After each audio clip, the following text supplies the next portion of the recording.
If AI sounds scary and confusing, this video makes it all click just within 10 minutes.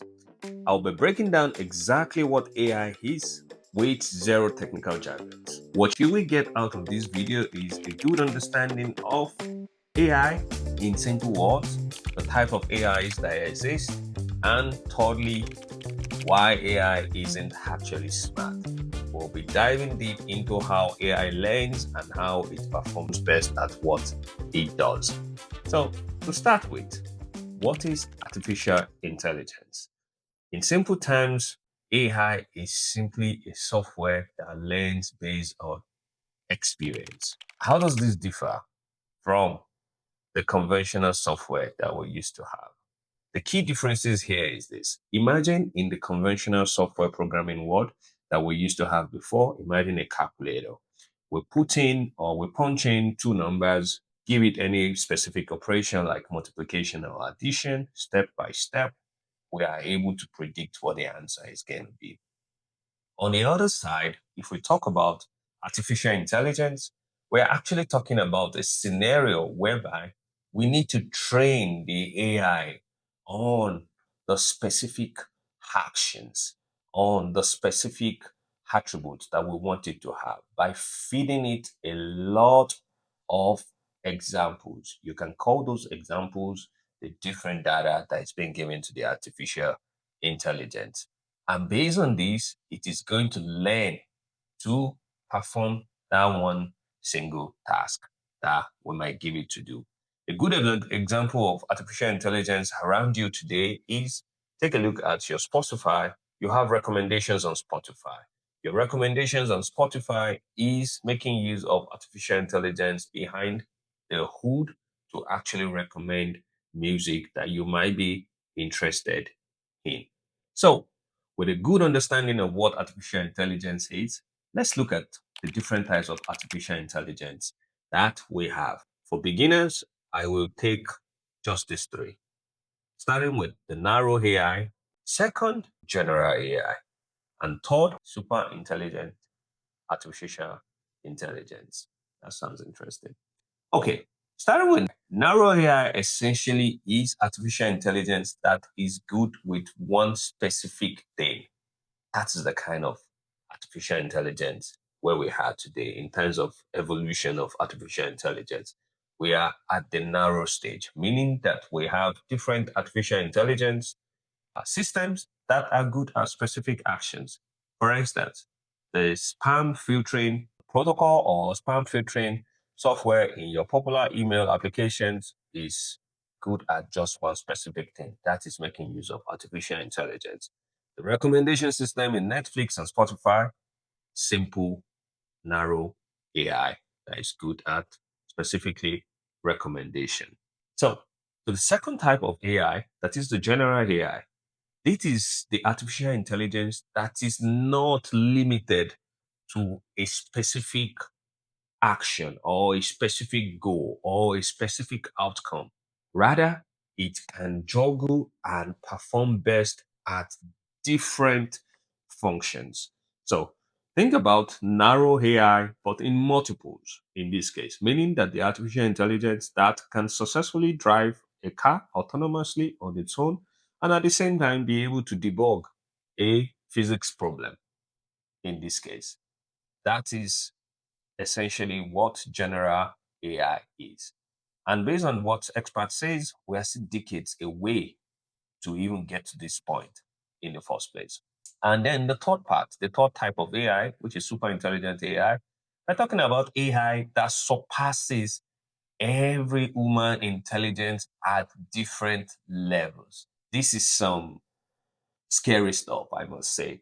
And this is what brings up the topic and discussion of ethics within artificial intelligence and also the compliance and what all the regulations will look like down the line as artificial intelligence continues to rapidly evolve and mature as time goes on. Here's something that is very interesting that really wows me the first time I found out. Do you know that AI is not actually so smart? Yes, it is not so smart. AI is, like we define it, is a software that learns based on experience. AI is just good at one thing. What is that? Is to detect patterns, to identify and to understand and to be able to use patterns to predict the next suitable outcome for any given task. A good example would be this. Whenever you type into ChatGPT, like write me a poem, and it produces you a lovely poem that you agree to personally yourself.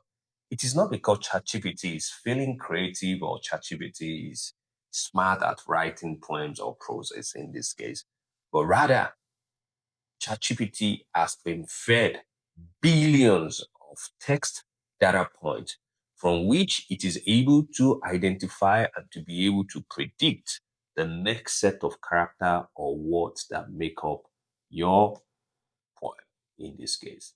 Another good example, which sticks with us every day, and we might not know that we have been interacting with artificial intelligence like this, is whenever we try to open our phone, for instance, and your phone recognizes your face, it's not because your phone is conscious or it can see you, but rather it is doing pattern matching against mathematical data that has been previously stored on your phone.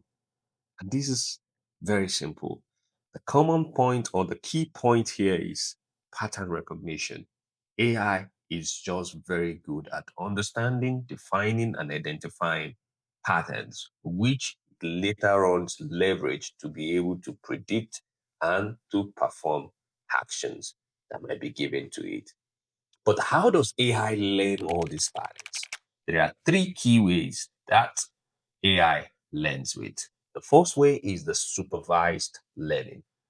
The second is the unsupervised learning. And the third is the reinforcement learning. Supervised learning, what AI is essentially doing here is just basically giving an instruction, like it has a guide, simply learning by a flashcard, meaning that items are fed into AI and they are being labeled for the artificial intelligence in this case.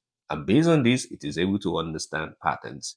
A good example is imagine we have 10,000 pictures of dogs. We will label them. This is a dog, this is a dog, this is a dog. Same thing for cats. This is a cat, this is a lion. And the second type of learning that artificial intelligence does is the unsupervised learning. In this learning mode, what the AI is actually being tasked to do is to identify patterns after a billion or X amount number of data points has been given to it, meaning that it is not learning by flashcard as it does in the supervised learning here, but rather task to identify and group together similar items by itself in this case. The third type of learning that artificial intelligence does is the reinforcement learning. With the learning, you can think about it like penalty and reward. The AI is tasked to achieve a specific task. If it is good at it, right, it will be rewarded. Meaning, if it successfully achieved that single task or objective, it will be rewarded. If it fails at it, it will be penalized. And based on this reward or penalty, the system itself is able to come up with the best and better strategy to be able to achieve any single task or assignment that is given to it or what is being trained to do later on in general. So, with these three ways, the AI is able to identify and to detect pattern. With all of this information, why should this even matter to you? There are three reasons why this should matter to you. First of all, today, AI is already making decisions about my life, your life, our lives in the society. Which kind of content we get to consume. If you're consuming this content right now, it's probably because you search for AI at some point in time, in this case, or you search for what is AI. The kind of music you listen to, which job application gets sent first. The point is that at the end of the day, if artificial intelligence is making decisions about our life, why don't we need or just learn about it in order for us to be able to stay ahead of the curve in general? The second reason why this should matter to you is that with the skill gap that will be left open in the next 3 to 5 years with the advent or the evolution of artificial intelligence, it's going to be enormous. And guess who is going to come on top of this evolution? It is the people who tap in and key in and leverage this new uprising of artificial intelligence that is slowly building up. In fact, it is here. It is here within us. So this is why this should matter to you. In the next 3 to 5 years, there will be a large skill gap that needs to be filled. And thirdly, AI is just a tool. Just like any tool, why don't you just learn it and get good at it and be able to leverage it across different areas of your life? So far, here's what we've learned today. We've defined what artificial intelligence is in simple terms with no textbook jargons, just simple terms. We defined it as a software that learns based on experiences. We went further to break down the types of AI that exist. We defined what those experiences are, which are just examples, and the methods in which they are being fed or trained for the artificial intelligence, which could be one of supervised, the unsupervised, or the reinforcement learning. And we even went further to explain why AI isn't so smart. And we gave good examples of that. So if you find this video very useful, please leave a comment in the comment section below. Tell me one thing that comes to your mind when you hear about the word AI. Do like this video, share it with your loved ones, and subscribe. Thank you. Cheers.